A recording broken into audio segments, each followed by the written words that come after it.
নমস্কার, আমি দেবমাল্য ঘোষ। প্রত্যেকটি পার্শ্ব শিক্ষকের সংগ্রামী অভিনন্দন জানিয়ে আমি দু এক কথা বলছি। আজকে মাননীয় এসপিডি মহাশয় এবং কলকাতা উচ্চ আদালতে সরকারি আইনজীবীরা যে ভাষায় কথা বলেন সেই ভাষায় কিন্তু ওনারা আমাদের সঙ্গে আজকে কথা বললেন। অর্থাৎ সমগ্র শিক্ষা মিশনে অর্থ নেই এই মুহূর্তে পার্শ্ব শিক্ষকদের, সেই কারণে বেতন বা ভাতা বৃদ্ধি হলো না। আরেকটি কারণ হচ্ছে না, যখন এসপিডি মহাশয় বললেন যে কেন্দ্র সরকার তার 60% শেয়ারের যে টাকা সেই টাকা কিন্তু কমিয়ে দিচ্ছে।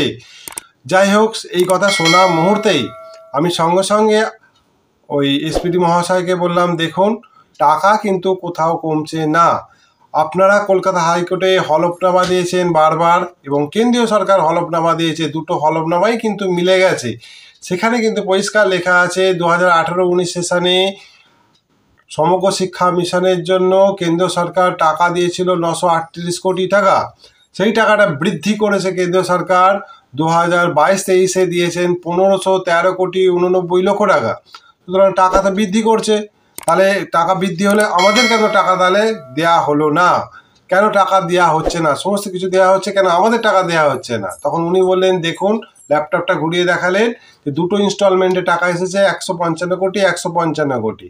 সমস্ত সমগ্র শিক্ষা স্টাফের জন্য নাকি 1800 কোটি টাকা খরচা করতে হয়। যাই হোক, সেই টাকা কিন্তু দীর্ঘদিন ধরেই খরচা করতে হচ্ছে। সুতরাং বন্ধু, যেটা বুঝতে পারছি যে আমরা বারবার ওনার কাছে রিকোয়েস্ট করলাম যে কি এমন হয়েছে যার জন্য শুধু পার্শ্ব শিক্ষকদের বঞ্চিত করা হলো। উনি বললেন ঊর্ধ্বতন কর্তৃপক্ষকে জানান। আমরা 12 তারিখে আন্দোলনের মাধ্যমে মাননীয় মুখ্যমন্ত্রীর পাশে যে আমরা আছি সেই বার্তা কিন্তু আমরা দিয়েছি এবং আশা করি সমস্ত পার্শ্ব শিক্ষক বন্ধু আপনারাও বুঝতেই পারছেন যে আমাদের একতা কিন্তু রাখতে হবে, আমাদের প্রয়োজন আছে, এটুকু আমি বুঝিয়ে দিয়ে এসেছি শিক্ষার ক্ষেত্রে। সুতরাং আমরা আছি, আমরা শিক্ষার যেমন আলো জ্বালিয়ে চলেছি, প্রত্যেকটা বিদ্যালয়ে জ্বালিয়ে চলবো এবং আগামী দিনে আদালতের প্রতি বিশ্বাস রেখে মাননীয় মুখ্যমন্ত্রীর প্রতি